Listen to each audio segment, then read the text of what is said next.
Мамлекеттик катчы Сүйүнбек Касманбетовдун жетекчилиги алдында элдик курултайды өткөрүү жана делегаттарды шайлоо боюнча ишти координациялоо боюнча уюштуруу комитетинин жыйыны болуп өттү.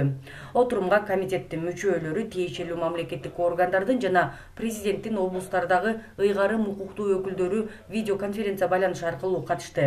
Акыркы күндөрү президенттин администрациясына айрым коомдук ишмерлерден курултайга катышуу үчүн атайын тизме түзүү сунушу келип жатканын айткан мамлекеттик катчы Сүйүнбек Касманбетов бул жолку курултайга атайын ардактуу коноктор чакырылбай турганын, курултай маселелерди реалдуу чечкен, жумуш алып барган аянтча болорун билдирди.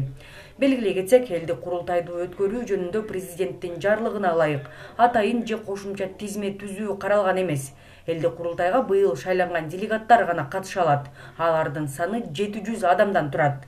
Анын ичинен республиканын бардык аймактарынан 640, этностук өкүлчүлүктөрдөн 30 жана чет өлкөдөгү эмгек мигранттарынан 30 делегат. Кошумчалай кетсек, алдыдагы курултайга делегаттардан сырткары элдик курултайга жогорку кеңештин депутаттары, министрлер кабинетинин мүчөлөрү, мамлекеттик органдардын жана жергиликтүү өз алдынча башкаруу органдарынын өкүлдөрү катышат.